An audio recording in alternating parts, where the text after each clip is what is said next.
Bom, gente, eu estou aqui para fazer mais um programa da série Referências, e que referência melhor do que o comandante Paes de Barros, que conheço desde o início da acrobacia, assim, era campeão logo na época que eu estava começando a fazer acrobacia, era a maior referência mesmo. E queria agradecer de ter permitido estar aqui nesse hangar vendo essa máquina linda aqui em Campo Largo, perto de Curitiba, né, Fernando? Pois é, uma satisfação, né, Guna, você ter aparecido aqui, né? Um dia de chuva aqui no Campo Largo, né? Chovendo bem. Ficou o campo molhado, né?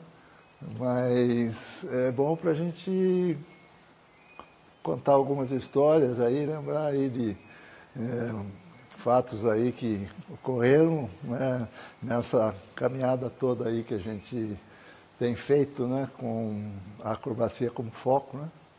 Então, eu comecei a competir na acrobacia foi em 96, Certo. e só que essa história começa um pouquinho antes, né?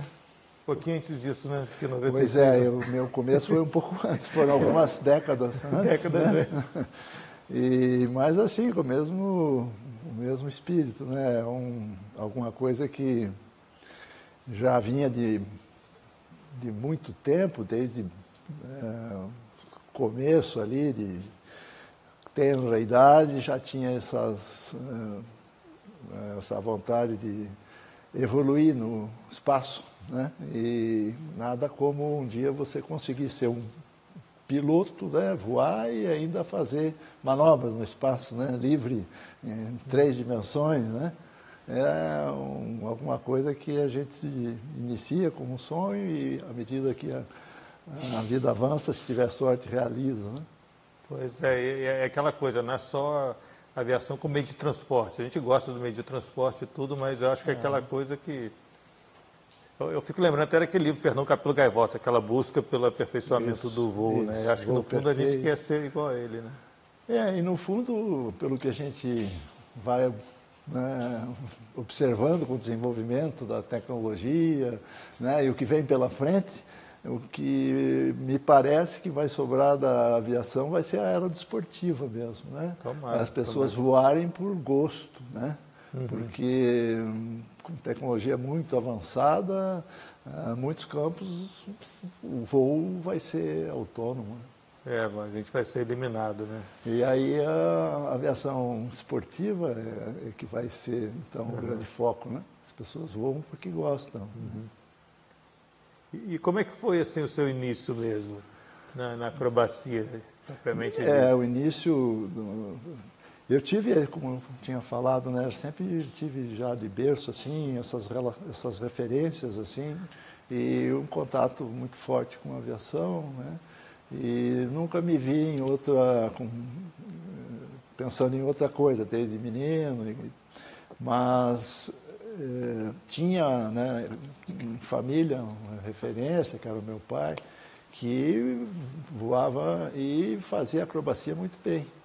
Então, me lembro dos tempos de menino em que haviam as festas da época, né, os eventos aéreos e tal. Morávamos aqui em Curitiba e havia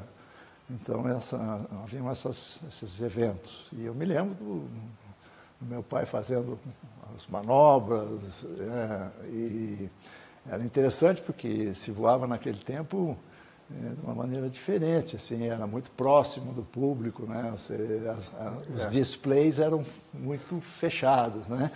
Então se fazia acrobacia, né, com aeronaves com performance, velocidades menores, carga lar mais baixa, era possível fazer tudo fechadinho, próximo, né? E eu me lembro que eu observava a brilhantina do cabelo do meu pai ali no loop que fazia, assim, com uns 100 metros de raio, assim, era bem interessante. E que máquina que era? Um PA-18, normalmente, era mais ou menos assim, fazia voo do bêbado, na época, né, que chamava coisa, fazia uns loopinhos baixos, chegava, né, toca no chão, puxa um loop, havia na época uns artistas incríveis, né? Nesses eventos da minha época lá, dos anos 60, fim dos 50, começo dos 60, haviam, né, essas pessoas que tinham uma intimidade muito grande, né, com o voo. E foi lá que eu vi pela primeira vez Renato Pedroso voando com o Bic Jungmeister, fazendo esse tipo de demonstração, baixa altura, né, um voo mais elaborado ainda, porque o Jungmeister permitia fazer rolling turns, coisas assim, que não eram comuns, né? E o nosso Bertelli, né, que também participava desses eventos, com o Jungmann. Que eu, infelizmente, não conheci, né? Eu já comecei na aviação já depois da fase dele, só ouvia falar mesmo, né? Mas aí, conforme foi amadurecendo, aí que eu fui sabendo mais das histórias dele, que era muito legal. Eu tive essa sorte, né? Então eu convivi, assim, desde pequeno com esse tipo de evento e via essas pessoas de perto ali, porque eles estavam ali e daí para frente isso, né, passou a ser um objetivo, tentar ser um piloto de verdade, um aviador, né, idealista e tal, e que tivesse chegar ao ponto de ter algum tipo de intimidade com esse meio fluido, né, que é estranho a gente, né? E demora para você ficar íntimo e nunca você fica totalmente íntimo, né? à vontade. Sempre tem uma né? coisa a mais para buscar ali, né? E foi assim o meu começo e nessa fase. Depois teve uma série de eventos que ocorreram e no final dessa fase de infância, começo de adolescência, assim, foi que eu tive contato com esses aviões que na época, né, como o Beaker, principalmente esse que está aqui, os Jungmann, eram os aviões acrobáticos de performance, de melhor desempenho naquela época, né? Porque a gente, né, PT-19, os outros biplanos não tinham essa capacidade de manobra que tinham os Beakers, né?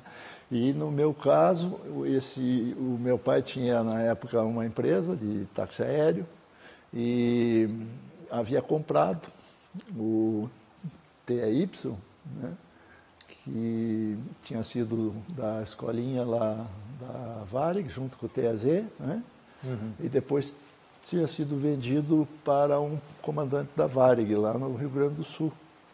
E isso passado mais um tempo, isso já era nos anos 60, esse avião aí o meu pai comprou desse comandante da Varig para fazer uma restauração, porque tinha feito um pouso forçado, tinha que reestruturar. E isso estava acontecendo na época que eu vivia no hangar do táxi aéreo e acompanhando aquele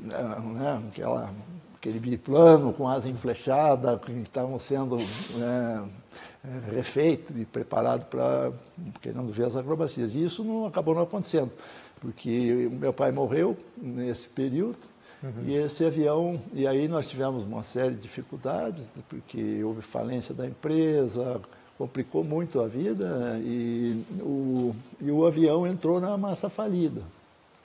Então esse foi biplano, perdido. esse Beaker. Mas era esse aqui? Esse mesmo. exatamente? Exatamente esse.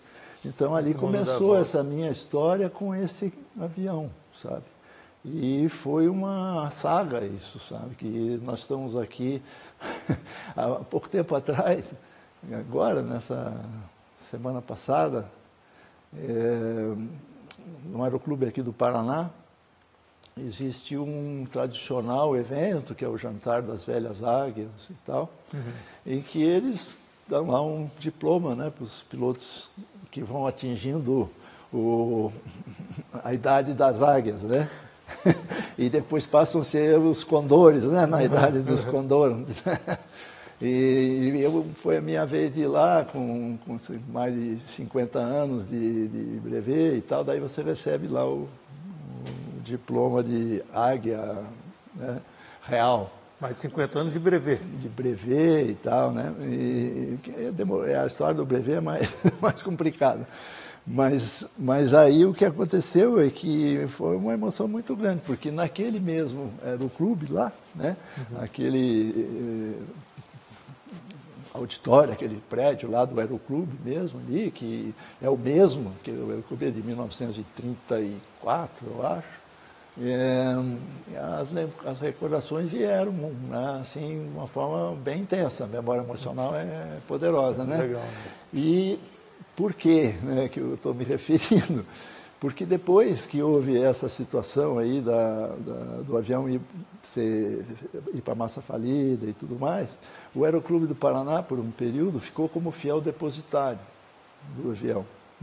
E imagino que na época os diretores e tal, para não perder o avião, montaram da melhor maneira possível e penduraram lá nesse salão principal do Aeroclube do Paraná. E aí ficou esse beaker lá. E é naquele salão lá que a gente tinha os eventos e vivia nessa fase da infância. E daí para mim passou a ser uma fase triste, porque quando eu vinha a Curitiba e ia lá, estava o beaker lá pendurado lá naquele hangar, sabe? Deve ser estranho. Naquele hangar não, naquele auditório lá. E isso ficou por uns anos e mais tarde o que aconteceu foi que, não sei bem porquê, ele acabou sendo recolhido para um depósito mesmo. Né? E isso já, né, eu já tinha, né, nessa fase aí, já avançado bastante, já estava mais velho, e havia truncado ali a minha atividade aérea nessa fase, porque até os 14, né, dos 10 aos 14, voava lá direto com o meu pai, depois que morreu. Não podia nem falar em aviação na minha casa, porque morreu de acidente aéreo, um negócio complicadíssimo e tal. E aí eu fui tratar da vida de estudos, e tinha lá meus projetos de fazer engenharia e tudo mais, que tinha na cabeça de ser piloto de prova um dia, então tinha que fazer as coisas. Então, em vez de voar, vamos estudar. Fazer a parte acadêmica, né? Fazer a parte acadêmica. E isso foi possível, daí eu consegui fazer essa parte. E a ponto de, mais tarde, com muito cuidado, né, ter depois conseguido com a família, acomodar a minha mãe, pessoal e tal, e convencê-los de que eu precisava voltar a voar. Porque não tem jeito, né? Tem certas coisas, é a natureza, né? Que nem a história do escorpião, né? E aí foi que eu voltei ao Aeroclube do Paraná, né? Eu morava em São Paulo na época, estudava lá em São Paulo, lá na Poli, e já estava no curso da engenharia e tudo, e não, agora não tem jeito. Aí convenci a minha mãe, aí que veio a história do brevet, né?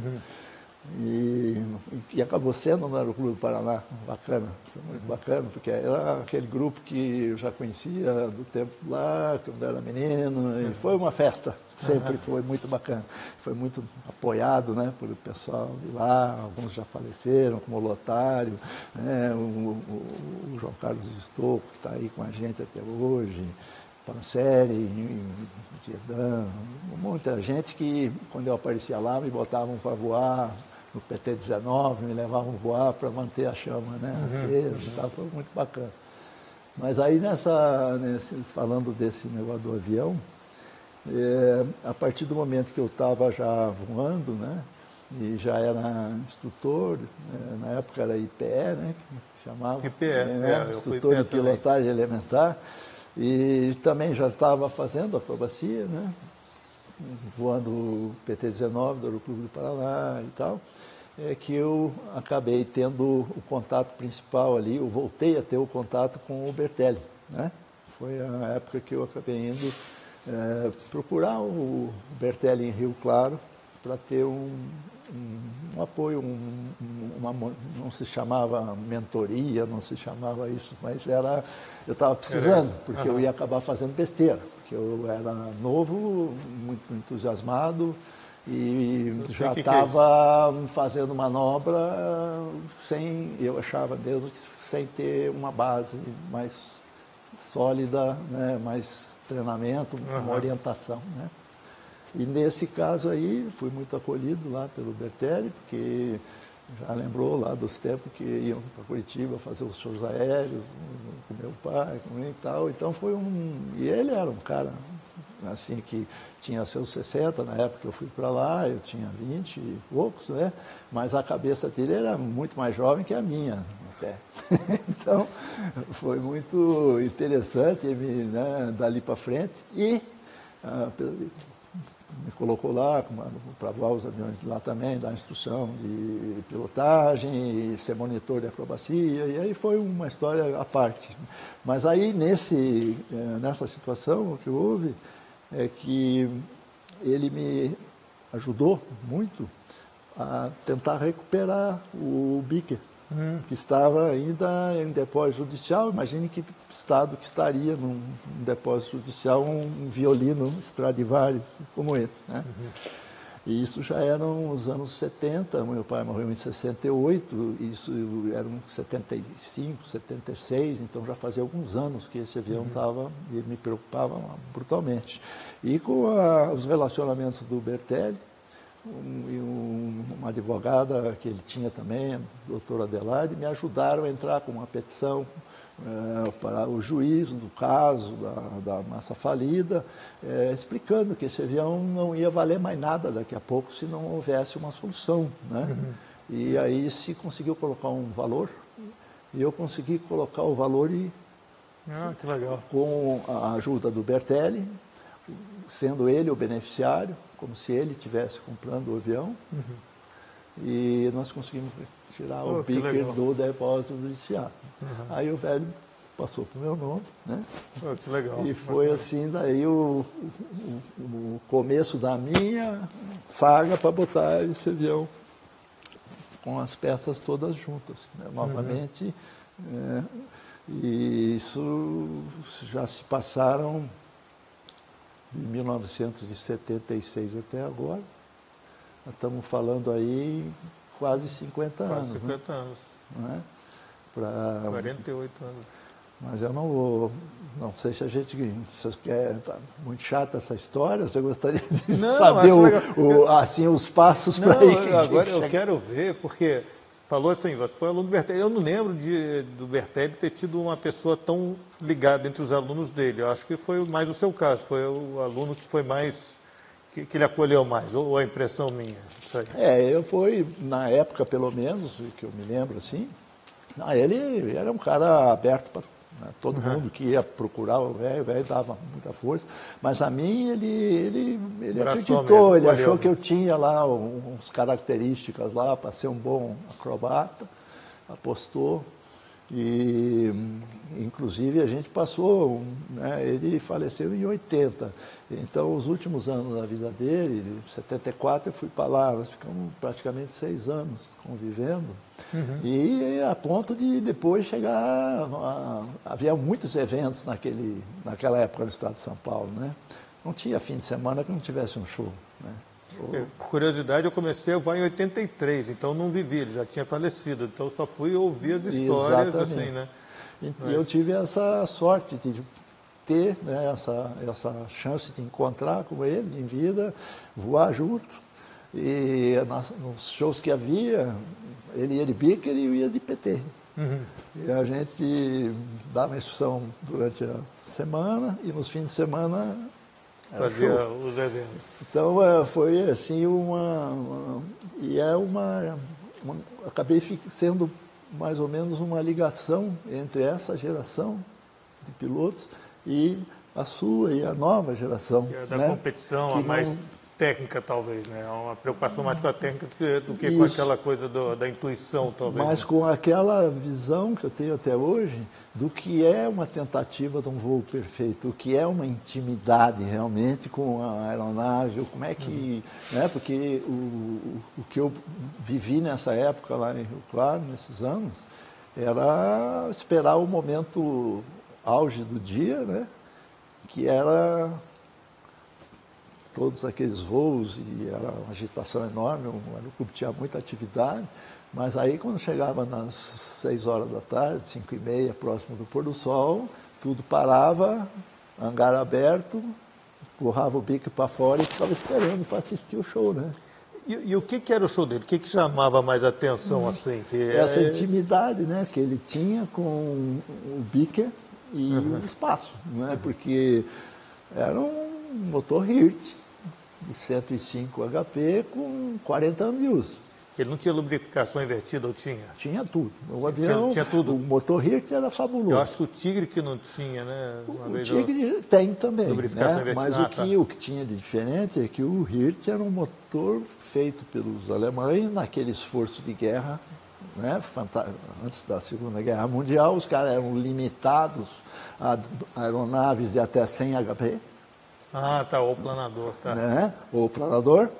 E eles conseguiram desenvolver um avião que era capaz de dar treinamento para um piloto militar, de acrobacia, de tudo que é tipo de voo invertido e o diabo, com um motor de 100 HP. E para isso, era uma obra-prima de engenharia. Para você ter uma ideia, até pino de pistão era roletado no Hirth. Virabrequim roletado, eixo de comando roletado, pino de pistão roletado, sem limite de giro. Sem limite de giro. Isso é bom, isso é um sonho. Lubrificação invertida, voo invertido. Então, por isso que era assim uma coisa tão revolucionária, né? Uhum. Mas esses motores estavam no fim já, né? Uhum. Tanto é que eu assisti o final dos motores Hirth.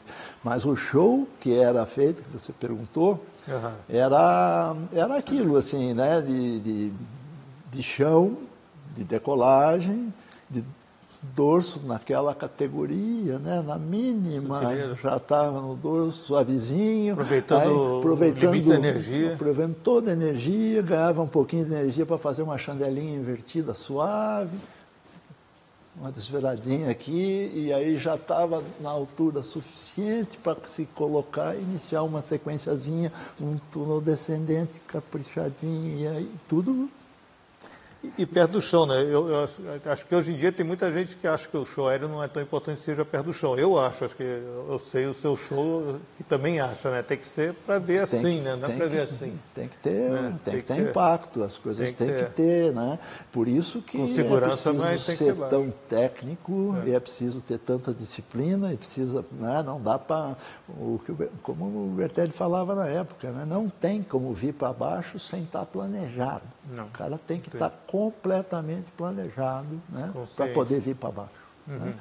Então, é por isso que a gente insiste tanto que é preciso ter um objetivo inicial para aprender a fazer manobras com técnica, por isso que essa luta que foi para trazer os campeonatos, para você poder fazer a escadinha, esse piloto que tem esse gosto, tem esse objetivo, subir os degraus da técnica, e aí quando ele já tem técnica, desenvolveu, conseguiu amadurecer emocionalmente, que o problema é esse, né? Um avião acrobático na mão de um guri de 18 anos é um 45 engatilhada, né? Né? E moto também é assim, né? Só que às vezes o cara de moto cai, se quebra e fica bom, mas de avião normalmente é uma só, né? Então, você teve uma sorte, né? Eu também tive algumas, mas em princípio, né? Mas esse jogo aí do voar próximo, né, era a especialidade desses pilotos dessa época. Né? Como eu citei, tinha Renato Pedroso, tinha Piolín, tinha uma série de outros caras, né, que era o filho do Piolín, como é que era o nome dele? Mas eram artistas, né, que dominavam e tinham essa capacidade de gerenciar energia a ponto de fazer e terminar a sequência, fazer aquele outside que nós estávamos comentando, iniciando a 300 metros e passando rés do chão com 4G e meio negativo e no finzinho uma aproximação invertida. Bertelli, se tivesse que aproximar de cabeça para cima, era capaz dele errar a aproximação, né? Então, era simplesmente, né, impressionante observar a tranquilidade que ele vinha para fazer uma... E era lentinho, eu vejo umas filmagens, ele é muito lento, né? E é assim, eu quando comecei a ver esses shows... 150 quilômetros, 160 quilômetros, né? E eu acho assim, a elegância do Biker com essa zona assim, você vê aquela zona mexendo assim, que eu apesar de ter sido, fui piloto de pits direto, voei muito pits, Mas o bico é mais elegante você ver a asa do que um Pitts, do que um Christian Eagle, que é meio curtinho, né? Eu acho mais impressionante eu isso. acho o projeto com as 4 asas flechadas, né? E alguma envergadura, porque ele tem mais um pouco. Ele realmente tem uma presença. Uma elegância. Bico, muito elegante. Né? E bem voado como ele era, isso cativava a gente. Né? Então, de fim de tarde era isso, era esperar o Bertelli fazer o voo. Então, eu tenho isso em mente. Né? E mais ou menos a sequência que ele fazia, alguma coisa a gente copiava, voando outros aviões que não tinham a performance, como né, as entradas com rápido e meio, né, para você fazer um meio split de rápido e meio e ganhar energia para fazer uma outra série, algumas manobras assim que eles usavam, né, o Bertelli principalmente, com maestria. Eu acho interessante isso, que a gente copiava, assim, tudo bem, eles ouviam falar, mas eles não tinham tanta referência, ele tinha que criar muitas coisas mesmo, né? E acho que as pessoas às vezes não se dão conta, eu também, tipo assim, hoje eu faço loop invertido também, mas quando eu fui fazer meu loop invertido, eu tinha uma referência enorme, tinha uma bagagem enorme que outros tentaram, outros faziam, para eu copiar. E ele não tinha isso, né? Ele foi meio que eu acho no que peito. E essa que é a grande diferença. Então você imagine que estava nessa fase aí dos anos 20 e pouco, né? Com idade de estar pilotando esses aviões em que esse tipo de manobra estava recém sendo efetuada, né? E ele ouvia falar e não via, né? E aí os caras tinham que fazer por conta, né? O Bertelli, eu já falei várias vezes também, mas ele era uma pessoa assim que tinha algo muito especial com relação à capacidade de identificar pela observação e deduzir os fenômenos, entender a física por observação.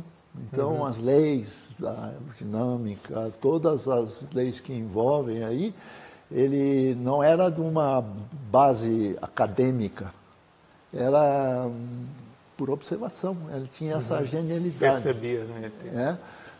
Coisas como algumas manobras que ele era capaz de fazer e a gente tentava fazer e não conseguia, né? Mas, velho, por que sai, né? Ou ele sai comigo não sai, né? É estranho isso, né? E aí, por exemplo, eu tinha uma dificuldade enorme, a gente fazia acrobacia com, né, não sei se pode falar isso, mas a gente fazia acrobacia com quase todos os aviões, né?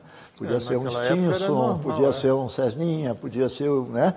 Na maior parte dos aviões que a gente voava eram aviões categoria utilitária, né? Como o Stinson, como alguns outros aviões da época, de transporte leve, mas eles eram 4.4. Acho que normal 3.8, utilitário 4.4. Né? Peso máximo. Então eles eram fortes, né? Não havia, você podia fazer alguma coisa. Mas eram deficientes de aileron, eram difíceis para você fazer e tal. E eu tinha uma dificuldade com os Cessninha de asa de tela de fazer os tunolentos. Tunou lento mesmo? Tunou, não era barril. Tunou meio barril, meio de aileron. Tunou de aileron, né? E o velho era danado, ele fazia e parece que só tinha meio tunou. A outra metade que a gente se embananava, a dele era uma mágica. Estava voando, né? É intrigante, né? Aí mas velho, aí ia voar com você para te mostrar como é que fazia e te contar como é que é o pulo do gato, né? Então, o que ele fazia, na verdade, era uma coisa... Catapultava, inicialmente, para que você tivesse já o avião orientado numa trajetória, e era uma catapultada, né? De 2G e meio, assim, mas muito rápida. Tal. E aí aliviava 0G. Fazia no balístico. E fazia só no balístico. E a hora que começava a apoiar, já estava, o nariz não chegava a cair tudo isso. Se era um avião que dava para suportar no dorso, ele dava meia catapultada. E a outra meia aqui. Eu sei bem o que é isso, porque é exatamente isso que eu faço no planador. Quando eu faço turno meio baixo no planador, eu faço essa chamada aqui, né, exagerando, esse movimento aqui, né? Você puxa aqui e dá aquela empurradinha aqui e deixa ele dar aquela colheradinha, né?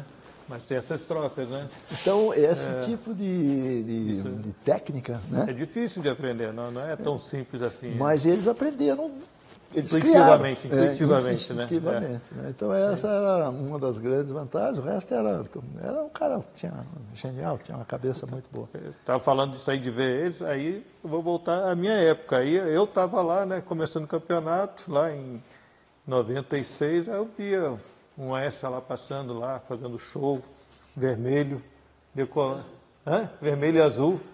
O Arthur ali atrás, falando ali, me lembrando das coisas. Aí decolava, botava no dorso, aí você via só, porque se tinha algum obstáculo, você via só as rodinhas, né? Porque dá a impressão que o leme era do dorso. Aí era que o leme estava raspando o chão. Aí era o Fernando ali no Extra, que na época era supra-sumo. Hoje em dia o Extra também, só que o outro Extra também é uma super máquina, ainda é uma super máquina, mas eu vi aquilo ali, quer dizer, essa relação é a relação que eu tinha também. Pô, que bacana. Que eu via, não, com certeza, né? Vi aquilo assim. Tambo, aí parafuso, chato. Eu lembro até hoje, uma coisa que me marcou muito foi uma vez em São José dos Campos, um campeonato de São José dos Campos, que primeiro você foi voar o K-51 emprestado.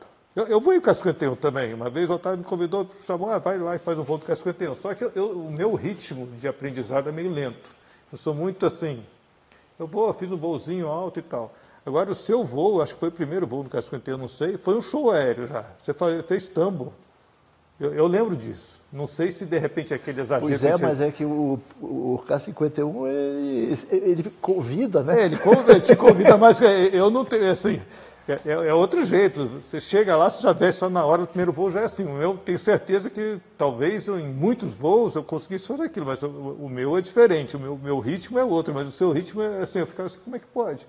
Eu não tinha visto o K-51 voar daquele, não imaginava que ele voava daquele jeito. Né? E eu te vi lá em São José dos Campos, eu vi também um show seu no Extra 300, que assim, eu fiquei, honestamente, fiquei assustado. Fez um chato, rodou, mas assim, quando apontou para terminou o chato, que apontou para baixo, eu pensei, não cabe um arco, é daquele gelo. Só que aí, no meu conceito na época, o Extra fazia quina, ele não fazia arco. Como assim? E isso fica na minha memória, assim, o ator sabe disso, que eu falo essas coisas assim.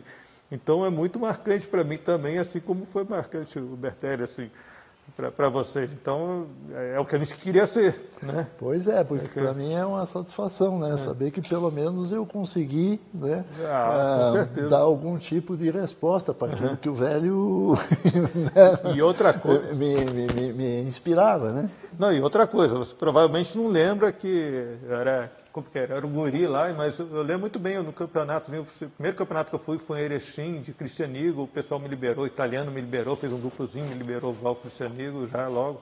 Eu tinha feito curso em Belo Horizonte, mas eu cheguei lá meio sem apadrinhamento, digamos assim. Eu cheguei lá meio sozinho, voando o avião lá de Erechim, e eu fiz um voozinho na Esporte e tal. Eu lembro que você chegou no Fernando Pazival, que nem o Bertelli ali, aí chegou, pô, gostei do voo, isso aqui, assim, e essa coisa é tão marcante pra gente, assim, pô, não, assim, Fernando Pazival chegou e falou bem do meu voo, sabe, isso é um estímulo que, assim, é muito forte, bom, muito forte, mas foi verdade, assim, foram algumas vezes que falou, e assim, só de ter aquela palavra assim, já é um incentivo enorme. E é um espelho mesmo. E é bacana, porque eu tive muito incentivo na vida também, sabe? Então eu acho passou isso para os outros, para mim também. Sempre tentei, né? Sempre tentei passar, porque eu recebi muito apoio. Foi assim, não foi só do Bertelli, foi muitos pilotos, né, que me ajudaram na fase. E depois, quando a gente avançou para um determinado nível, né, que foi esse, né, de já estar voando aeronaves unlimited, né, e que exigem realmente daí, né, então não só como preparo físico, mas, né, coaching mesmo, né, e aí surgiram outros que também me ajudaram muito, né, eu tive assim, lá no começo, quando a gente estava imaginando como é que se faria para trazer essas competições, o esporte, né, da acrobacia de competição para o Brasil. Eu tive, assim, um apoio também de um cara que, na verdade, eram dois.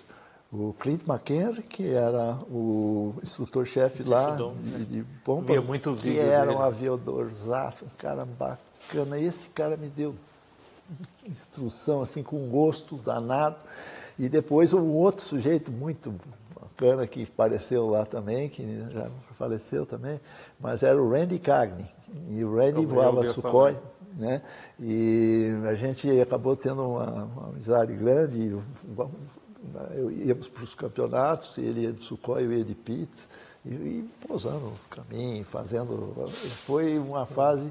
Então tive muita ajuda, o próprio pessoal lá de Pompa, né, como o Brian Becker e tal, a ponto de a gente poder ter levado tantos pilotos do Brasil para competir lá naquela época.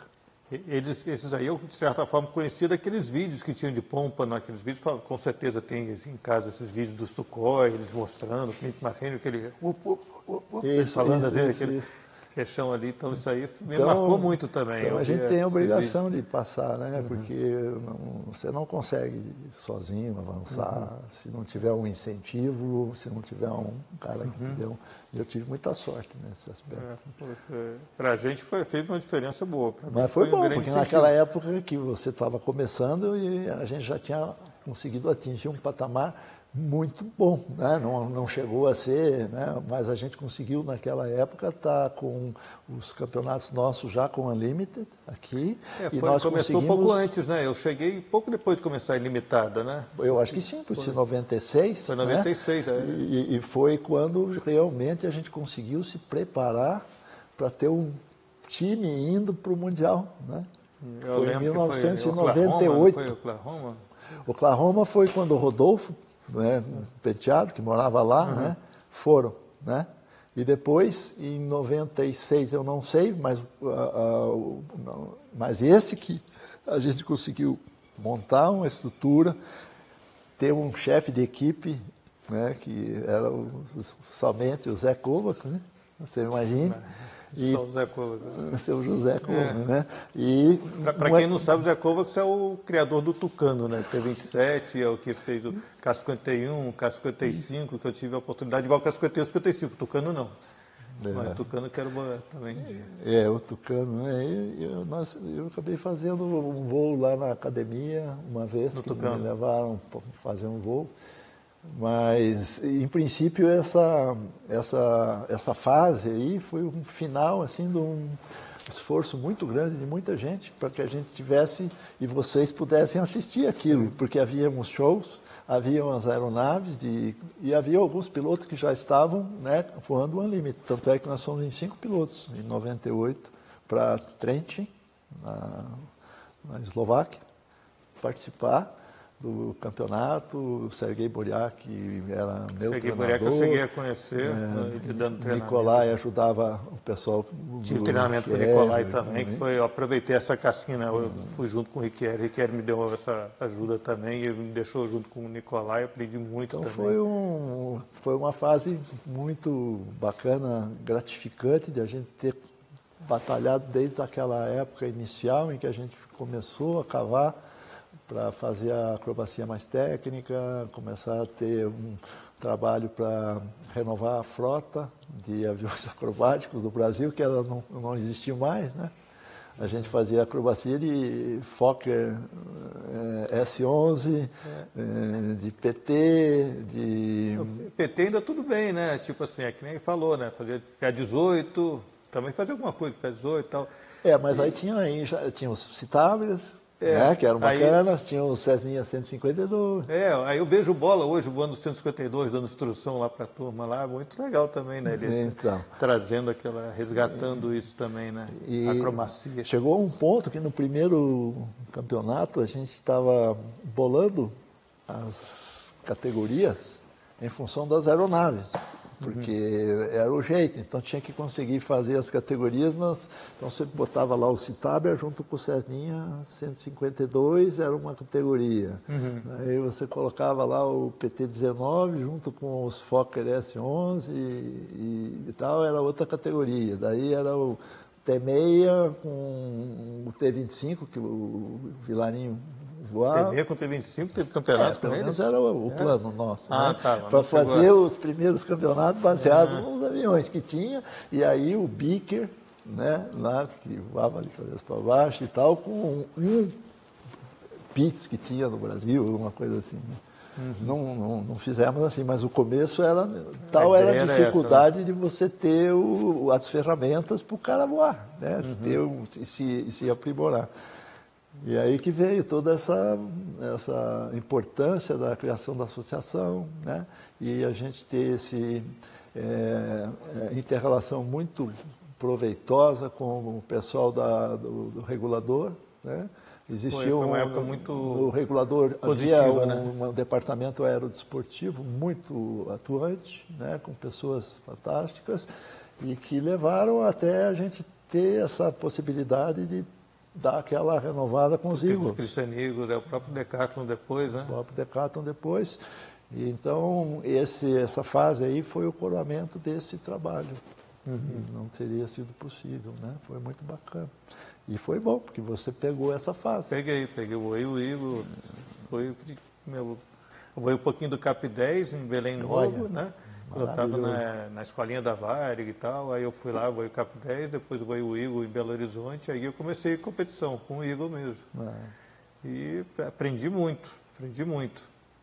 E até te perguntar uma coisa, a competição acho que é essencial, principalmente para a pessoa começar na acrobacia, eu acho que é essencial pela competição. Para poder subir na escadinha. Acho que é essencial que aí você se compara com outras pessoas de um nível bom. Se você tem está um sozinho, objetivo. se você está sozinho, aí você começa a ter, as pessoas são leigas, olham, nossa, isso aí é muito bom, aí você começa a acreditar. Isso, até que... Aí não é legal, é bom você ter um julgamento de pessoas que realmente entendam. Então, num campeonato, acho que é muito positivo isso. Mas aí eu pergunto, pensando nisso, campeonato é muito legal e tudo, mas o que prefere mais, campeonato ou show aéreo? Olha, eu da minha parte, eu acho que a divulgação do espírito aviatório e tudo mais é alcançado quando você consegue ter um show aéreo e existe essa interação entre o público que é leigo, né? Que é leigo e um piloto que tem essa capacidade artística de criar, né? Porque não é só fazer. Não, você tem que criar um display, né? Isso, você tem que conseguir colocar de uma forma que aquilo seja realmente impactante de uma certa forma, que você consiga ter uma posição em que as pessoas vejam a manobra. Então é uma arte danada você conseguir fazer uma demonstração e que ela tenha o efeito, né? Você combinar aquela música, você combinar os efeitos de uma fumaça e tudo mais com relação e a sequência de manobras que você vai usar, né? Como é que você... Eu acho que esse é o top. Né? Quando você tem a técnica que você desenvolveu fazendo manobras e atingindo um nível bom de piloto de competição, e você tem a veia artística, né? Que consegue colocar isso como um display que vai encantar as pessoas, né?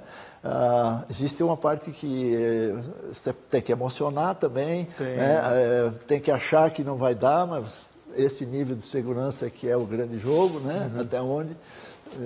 Então eu não vejo nada mais desafiante do que você ser um piloto de demonstração aérea em shows aéreos, né? Voando no chão. Eu acho bacana também que fica assim, não fica um negócio tão...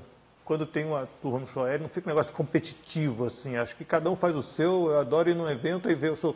Por exemplo, teve um show também mais recente, não foi nem show, foi aquele encontro lá com os T6, lembra, alguns anos atrás?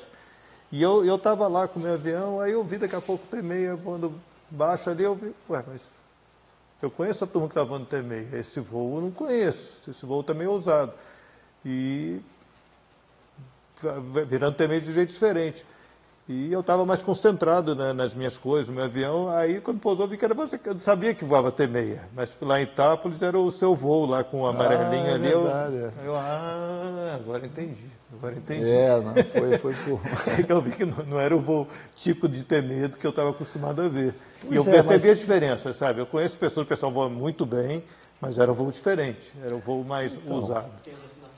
Tem aquelas assinaturas, mas assim, eu não sabia quem era, eu sabia que não era ninguém dos que eu estava acostumado a ver. Por melhores que fossem, era diferente. Né? Porque essa parte, essa história do T6, né, quando ele passou a ser pilotado por pilotos civis, né, foi justamente eu tive a sorte de viver essa transição. Né? Os T6 foram colocados no leilão, e alguns foram comprados para exibição aérea, para fazer, né, voos. E na época, que eu me lembro, assim, os primeiros pilotos civis que foram treinados para voar T6, né, fui eu e um rapaz lá do Rio de Janeiro, que o Portugal Mota, que tinha os Dragões do Ar lá, que tinha comprado os 2 T6 e fez essa esquadrilha, resolveu inovar e botar pilotos novos voando civis, né? E como a gente estava num momento bom ali, já aparecendo como um bom de acrobacia e tudo mais, ele chamou, né? Então, o que aconteceu na sequência foi que eu tive a oportunidade de voar o T6, tendo a instrução militar completa, dada pelo Portugal Mota, e na sequência, desenvolvendo a acrobacia civil, de competição e tudo mais, aplicar alguma coisa no T6, na formatação do display, né? Diferente do que havia. Isso a gente acabou fazendo porque, basicamente, quem puxou isso foi o Simeone. Né? O Simeone que, né, puxou, tanto é que ele fazia um voo pesado, né, de T6, né? Fez um avião especial, inclusive um T6 com rebite escariado, todo pintado de alumigripe, todo feito, né? E aplicava, o Simeone também, voava acrobacia em pômpano de pizza, né? Então foi uma junção, né, de técnicas e utilizando alguma coisa que o T6 permite, né, fazer. Por isso talvez chamou atenção, porque o voo militar não tem essa característica de você fazer um tunão um pouco mais lento, é tudo muito mais barrelado, né? Você vê um T6 mais baixo fazendo um roll. Dando aquela seguradinha aqui, aquela pipocadinha. E outras... A pipocadinha sem se incomodar, aquela pipocadinha controlada, assim, tipo, vai pipocar, pode até apagar o motor, mas vai virar de novo, né? Isso. Tipo assim. Então foi mais ou menos assim, né? Teve uma transição. Eu tive essa sorte, porque eu peguei o treinamento, foi muito importante. Eu tive como passar isso para outros pilotos, né? Passou mesmo. Eu tive a satisfação de poder passar isso para o Caruzedo, por exemplo, né? Que era um cara que estava com pouca experiência, muito gás, né? E queria fazer as coisas e fez, né? Fez mesmo. Mas assim, né? De a gente segurança, conseguir pegar e dar o treinamento completo. E aí foi um sucesso, porque ele se saiu bem, né? Conseguiu, né? Porque ele era muito pouco voado, ele tinha pouca experiência e já estava voando T6, né? E soube se controlar, soube fazer com segurança aquilo ali, né? Que às vezes... Então eu acho que o mais importante num show aéreo, acho que é você conhecer seu limite. Eu acho que assim, você não precisa ser o cara super habilidoso, mas se você souber bem o seu limite, está excelente, você faz coisas muito boas. É a autocrítica e a disciplina, né? Treinar muito, aquela coisa. O cara tem que ser disciplinado a ponto de não saber os seus limites e manter a sua margenzinha, né? Mínima. Claro, pode dar errado, pode ser que aconteça alguma coisa que passe, né, daquele limite, porque se for uma falha mecânica, alguma coisa, mas normalmente você tem muita chance de... É lógico que um show aéreo, as margens são menores, né? Não é igual você voar linha aérea 121, que a gente voa há muito tempo, né? É diferente, as margens são menores, mas tem margem. Mas tem margem. Né? A coisa mais difícil mesmo é realmente a cabeça, né? Eu acho que dei instrução de acrobacia um bom tempo na vida, sabe? E é uma coisa muito difícil, né? Você dar instrução de acrobacia, porque você tem que trabalhar 90% do tempo a cabeça e os 10% é a técnica. O cara aprende a fazer os troços, mas você soltar, sabendo que a parte psicológica avançou a ponto de ele ter essa disciplina, saber seus limites, não se deixar empolgar na hora que a namorada está lá ou bate palma e passar um pouquinho do ponto, né? Isso é que e o descer planejado, né? Descer planejado quer dizer você sabe exatamente o que você vai fazer, né? E você tem todas as marcas, né? De energia. Se eu passei nessa marca devendo energia, eu já sei que eu tenho que tomar uma providência, não é isso? Eu nesse ponto eu sempre fui bem devagarzinho, assim, eu fui... Mas você tem as tuas marcas de energia? Tem todas as minhas marcas. Se você bateu naquela altitude e não deu a velocidade que tinha que dar, você já sabe que você vai ter que recuperar isso de alguma forma, né? Sim, com certeza. Eu tenho todas as minhas marcas. Cada figura que eu faço, eu sei a altura que eu posso fazer, a velocidade mínima que eu posso fazer. E uma coisa que eu faço é que, assim, acho que as pessoas podem até ver, porque eu publico quase tudo. Eu treino muito, sempre filmo. O meu filho, o Arthur, filma de fora, eu filmo de dentro. Tenho as velocidades, acelerômetro. Hoje em dia eu tenho o AcroWorks também, que eu tenho o desenho da figura de fora. Tenho aquilo que o Paulo Scusi fez, aquele programa lá. Então eu acompanho tudo ali muito amarrado. Isso é mais recente, mas aí eu tenho uma visão perfeita do que precisa de energia ou não. Porque eu acho que isso, eu sobrevivi muitos anos aí nessa saga aí dos shows aéreos e demonstração e tal, mas acho que devo muito a essa questão do planejamento e dessa disciplina de não deixar passar abaixo dos mínimos de energia e em determinados pontos específicos de cheque durante a sequência, seja como for, né?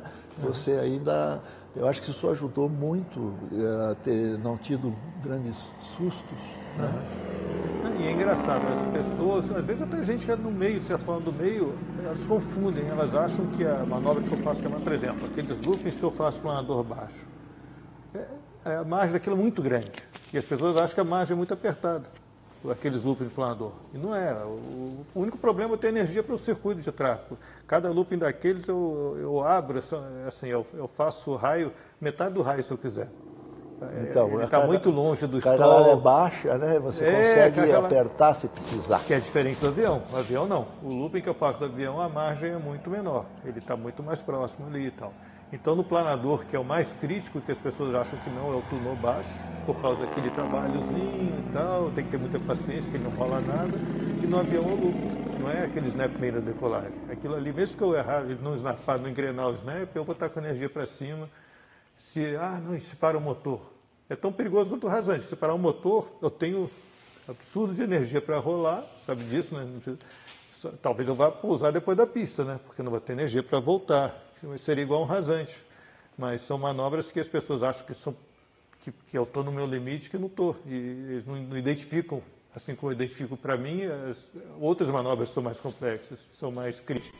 Mais críticas, né?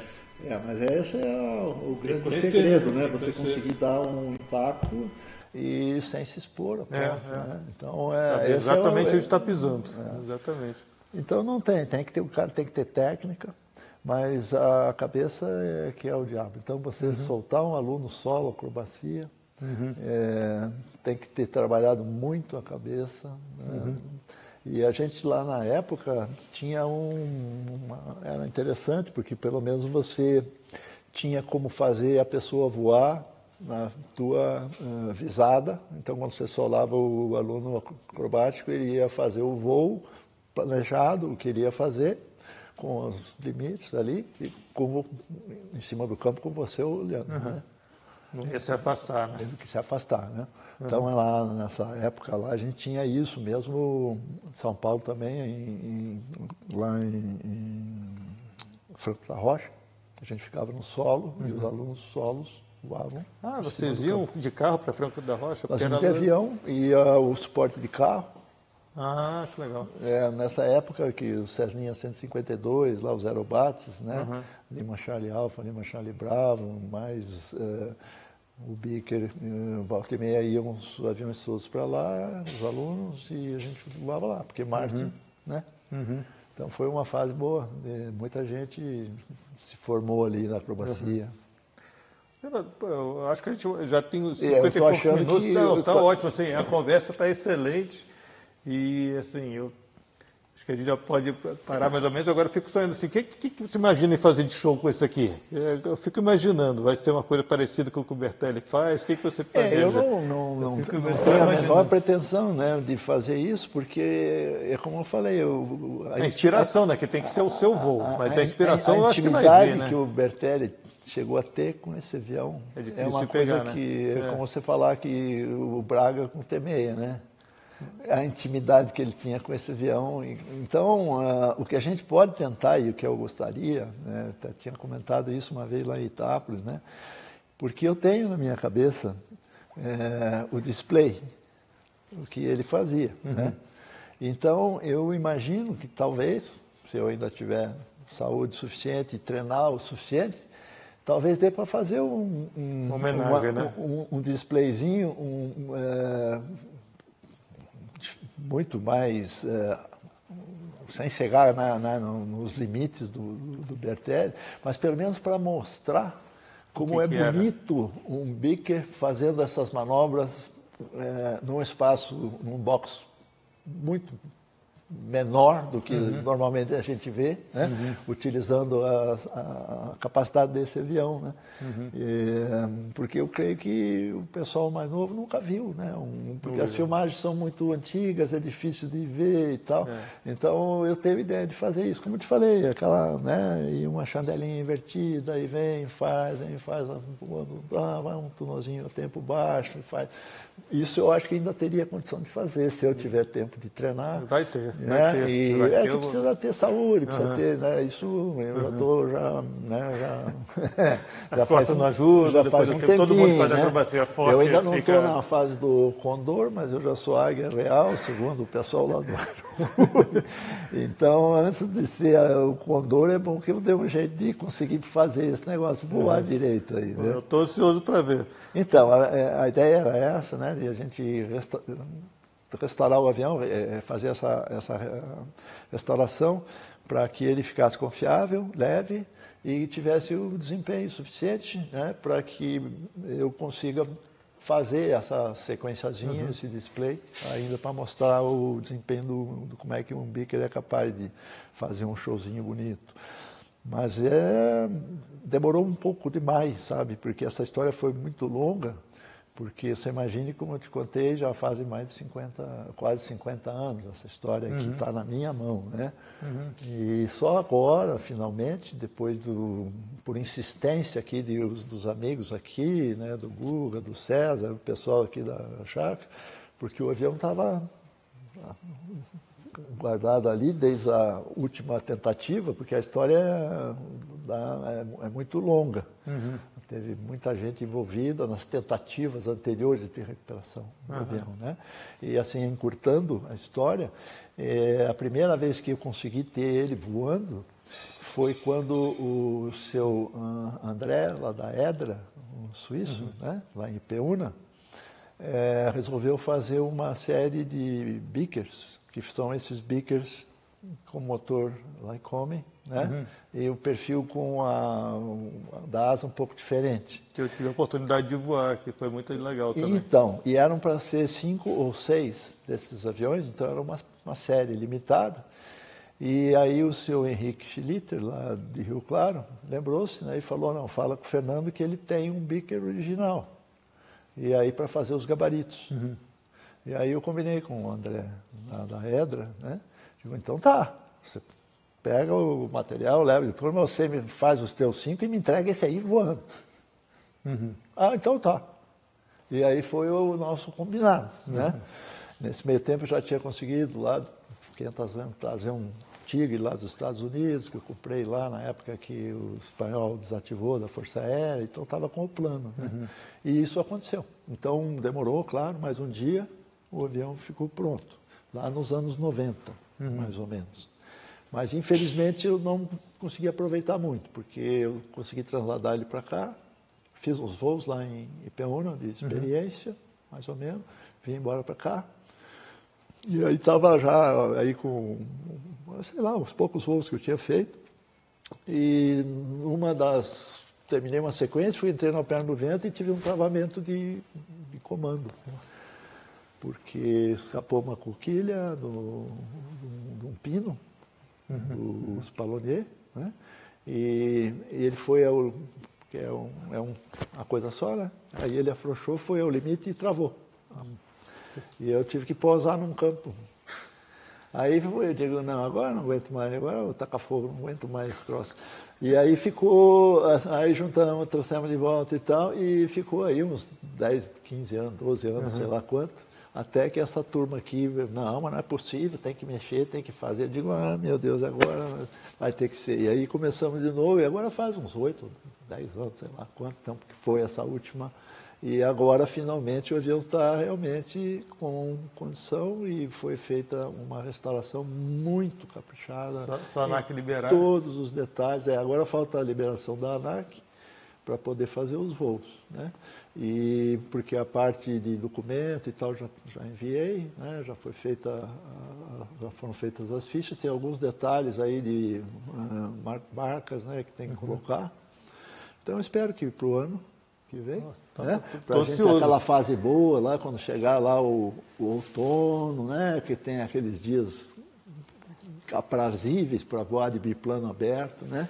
Aliás, eu esqueci até de falar, uma filmagem que eu vi mais bonita de pouso que eu já vi na minha vida foi uma que o Plínio fez, acho que foi aqui mesmo, de Temeia, que é um pouso seu que vem aquele pôr do sol com aquela poeira, faz aquele. Esse vídeo eu vou pegar e vou colocar, vai aparecer aí. Só parênteses, eu tinha esquecido até de comentar. Aquele vórtex, né? Coisa linda demais. O Plínio foi muito feliz. E era justamente nessa época que eu digo. São épocas de dias maravilhosos, assim, para voar aqui, né? Aquilo foi uma época bacana, porque a gente estava tinha que amaciar o motor do T6, motor novo, então tinha que fazer uns voos. Mas faz o sacrifício, né? Foi muito sacrificante. Foi muito bacana, né? Então tá bom, Buna. Essa conversa foi... Obrigado por me receber aqui, por deixar ver essa máquina aí. Estou ansioso para ver, como um monte de gente está ansioso para ver. Pois é, eu também estou louco para ver. O Arthur que está lá também estou ansioso. Estou louco para ver. Não, quero ver ele fazendo um showzinho. Um showzinho, essa é a ideia. Inspirado assim, em homenagem ao Bertelli, mas que é o seu show. Coisa assim, eu quero ver mesmo. Pelo menos para ter uma ideia do que... Aí bota lá um baita de um desconto e diz, não... Né? Tenho certeza que vai ser inesquecível, Fernando. Eu tenho esperança de ainda fazer isso aí. É uma saga mesmo esse troço, sabe? Pelo que eu te contei, né? Começou muito lá atrás, né? Então é uma realização ter ele aí, tá?